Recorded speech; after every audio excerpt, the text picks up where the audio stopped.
اللہ تبارک و تعالیٰ نے اس قرآن کی حفاظت دو طرح سے کرائی۔ سب سے پہلے کہ نبی کریم صلی اللہ علیہ وسلم نے قرآن کی تلاوت، قرآن کے سمجھنے، قرآن کو اپنے سینے میں محفوظ کرنے، اس حوالے سے جو احادیث فرمائی تو اور اس کے اندر جو اس کی ایکسلنس کو بیان کیا گیا، تو صحابہ کرام ظاہر سی بات ہے ان کی تو کل لائف تھی، قرآن ان کی لائف تھی، ان کی زندگی تھی، ٹھیک ہے۔ خود نبی کریم صلی اللہ علیہ وسلم کے بارے میں حضرت عائشہ رضی اللہ تعالیٰ عنہ نے فرمایا کہ کان خلقہ القرآن، آپ کے اخلاق سراپا قرآن تھے، تو طرح تھا عملی طور پر۔ اور ایسے ہی صحابہ کرام اور حضور کی جو فیملی ہے ان کی زندگی میں یہ قرآن کریم مکمل طور سے ان کی لائف میں اترا ہوا تھا۔ اور ایکچولی یہی ہمارے یہاں بھی ہونا چاہیے کہ ہم لوگوں کی لائف میں بھی قرآن کریم ایسے ہی اتر جائے کہ ہم کو لذت ملنے لگے، ہم کو مزہ آنے لگے۔ تو صحابہ کرام نے کیا کیا کہ سب قرآن کریم سے جب ان کا تعلق بڑھا تو انہوں نے اس کو میمورائز کیا، اس کو یاد کیا اور قرآن کریم کو اپنے سینے میں محفوظ کیا۔ اور عربوں کی جو میموری ہے وہ بہت پاورفل ہوتی تھی،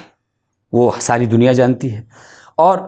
اس کے بعد نبی کریم صلی اللہ علیہ وسلم نے ایکسٹرا آپ نے ایک احتیاط کیا، ایکسٹرا کوشن لیا، آپ نے پریکاشن لیتے ہوئے آپ نے کیا کیا کہ جیسے کوئی آیت کریمہ اترتی تھی، کوئی آیت ریویل ہوتی تھی، اس کو آپ لکھوا دیا کرتے تھے۔ تو نبی کریم صلی اللہ علیہ وسلم کی زندگی میں ہی پورا قرآن آیتوں کی ترتیب کے ساتھ لکھ دیا گیا، اور اسی کے بعد اسی کو مزید بعد میں حضرت ابوبکر صدیق رضی اللہ تعالیٰ عنہ کے زمانے میں حضور کی ہی جو زمانے میں جو لکھا گیا تھا اسی کو سامنے رکھ کر کے ساری صورتوں کو بالترتیب رکھ کر کے جس طرح سے حضور پڑھتے تھے، قرآن کریم کی تلاوت کرتے تھے اور صحابہ کو سکھایا تھا، ویسے ہی انہوں نے کیا کیا کہ اس کو گویا ایک طرح سے کمپائل کر دیا۔ کی زندگی میں تو صورتوں کو ایک ساتھ کرنے کا امکان نہیں تھا، کیونکہ ابھی تو قرآن کریم کی آیتیں اتر رہی تھیں، کمی بیشی کا امکان تھا، تو اس لیے ایسا نہیں کیا گیا۔ لیکن حضرت ابوبکر صدیق نے جب حضور کا وصال ہو گیا، انتقال ہو گیا، تو انتقال کے بعد انہوں نے جو آیتیں ترتیب سے لکھی تھی لیکن صورتوں کی ترتیب نہیں تھی، تو اس کو انہوں نے ترتیب کے ساتھ لکھوا دیا اور ایک جگہ اکٹھا کر دیا۔ اس کے بعد حضرت عثمان رضی اللہ تعالیٰ عنہ کے زمانے میں کے زمانے میں یہ ہوا کہ انہوں نے ایک مرتبہ پھر سے اس پر توجہ دی، اور نبی کریم صلی اللہ علیہ وسلم کے زمانے میں آسانی کے لیے، لوگوں کی آسانی کے لیے بہت سارے قبیلے عرب کے ایسے تھے، ورڈز کو بولنے کے ڈائلیکٹ الگ الگ ہوتے ہیں، تو آپ نے بہت سارے قبیلوں کو الگ الگ ڈائلیکٹ میں لفظ کے پروننسیشن کی آپ نے اجازت دے دی تھی۔ تو اس میں کچھ پارٹیکولر قبیلے تھے، اس کا ایک پارٹیکولر طرز تھا، اس طرز پر آپ نے لوگوں کو اس کو پروناؤنس کرنے کی اجازت دی تھی۔ لیکن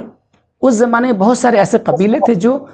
دور دراز کے قبیلے تھے، اور ان کو نبی کریم صلی اللہ علیہ وسلم نے اجازت نہیں بھی دی تھی، لیکن وہ اپنے طرز پر انہوں نے پڑھنا شروع کر دیا قرآن کو اپنے ڈائلیکٹ میں۔ تو حضرت عثمان نے جب اس کو محسوس کیا تو انہوں نے دیکھا کہ اس کی بنیاد پر ایک بڑا، انہوں نے کیا کیا کہ اثر نو قرآن کریم پر توجہ دی اور اس کا ایک نسخہ تیار کرایا۔ کئی نسخے انہوں نے، کئی کاپیز اس کی تیار کرائی، اور کاپیز تیار کرا کے اس طریقے پر تیار کرائی کہ اس کے اندر اس کو لکھوایا ہی ایسا گیا، اس کو ڈکٹیشن ہی اس کا ایسا کرایا گیا کہ اس کے اندر جتنے بھی نبی کریم صلی اللہ علیہ وسلم کی طرف سے لوگوں کی آسانی کے لیے دیگر قبیلوں کی رعایت کرتے ہوئے جو ان کے ڈائلیکٹ ہوتے تھے، ان ڈائلیکٹ، وہ سارے ڈائلیکٹ اس کے اندر شامل ہو جائیں، لکھنے میں ہی کچھ ایسا کر دیا جائے۔ تو حضرت عثمان نے، اچھا، اور یہ جو لکھوایا انہوں نے، تو ایسا نہیں کہ انہوں نے اپنی طرف سے اپنی جانب سے کچھ لکھوایا یا اپنی طرف سے انہوں نے اسٹائل آف رائٹنگ اپنی طرف سے اختیار کیا، نہیں، بلکہ دراصل نبی کریم صلی اللہ علیہ وسلم جو وحی لکھنے والے جو صحابہ تھے، ان کو جس طریقے سے قرآن کریم کا ڈکٹیشن کراتے تھے یا لکھواتے تھے، حضور کی موجودگی میں یہ لکھا اور لکھایا جاتا تھا، اور حضور کی طرف سے پاس ہوتا تھا، اور پاس ہونے کے بعد وہ ڈن ہوتا تھا۔ تو اسی طرح حضرت عثمان رضی اللہ تعالیٰ عنہ نے یہ کام کیا کہ باضابطہ انہوں نے ایک جگہ پر وہ ساری چیزوں کو اکٹھا کیا، اور اکٹھا کر کے اس کو حضور کی نقل کو سامنے رکھتے ہوئے، پھر حضرت ابوبکر صدیق والی نقل کو سامنے رکھتے ہوئے انہوں نے اثر نو نسخہ، اس کا کاپی تیار کرائی، اور کئی کاپی تیار۔ انہوں نے یہ کام کیا کہ ڈفرینٹ ایریاز میں جہاں جہاں اسلامک جو ایریاز تھے، جہاں جہاں اسلامی حکومتیں اور اسلامک کیلیفیٹ جو ہے وہ پہنچ چکی تھی، خلافت پہنچ چکی تھی، جو اسلامک گورننس میں تھے، وہاں انہوں نے ان نسخوں کو پہنچایا، اور نسخوں کو صرف نہیں پہنچایا، ان کاپیز کو نہیں پہنچایا، بلکہ ساتھ ساتھ ایسے صحابہ کو بھی ساتھ میں بھیجا جو اس میں لکھے ہوئے اسکرپٹ کے مطابق قرآن کریم کو پڑھ سکتے تھے۔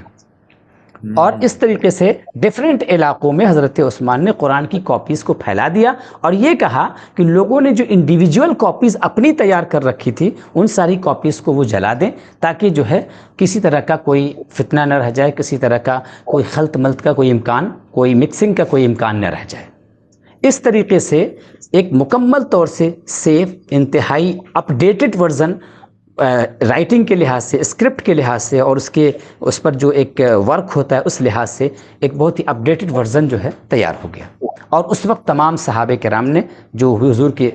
ساتھی تھے، حضور کے کمپینینز تھے، فیملی کے لوگ تھے، وہ ان سارے لوگوں نے اس پر اتفاق کیا۔ حضرت علی رضی اللہ تعالیٰ عنہ نے باضابطہ ان کا ذکر بھی آتا ہے کہ لوگوں نے حضرت عثمان رضی اللہ تعالیٰ عنہ کو کچھ ادھر ادھر کی بات کرنے کی کوشش کی، تو اس پر حضرت علی نے ان لوگوں کو تنبیہ کرتے ہوئے کہا کہ ایسا بالکل نہیں ہے، حضرت عثمان نے جو کچھ کیا ہے وہ ہماری نگاہوں کے سامنے کیا ہے، اگر انہوں نے ایسا کچھ کیا ہوتا تو ہم ضرور اعتراض کرتے، ہم ضرور اس پہ جو ہے آبجیکشن ریز کرتے۔ تو ان کا جو عمل ہے وہ بالکل سیف ہے، اس کے اندر کسی طرح کی کوئی کمی نہیں پائی جاتی ہے، اور اس طریقے سے قرآن کریم پوری دنیا میں پھیلا، پھر اس کے نسخے تیار ہوتے رہے، کاپیز سے کاپیز نکلتی رہیں، قرآن پھیلتا رہا دنیا کے اندر، اور یہاں تک کہ ہم تک یہ قرآن کریم پہنچا۔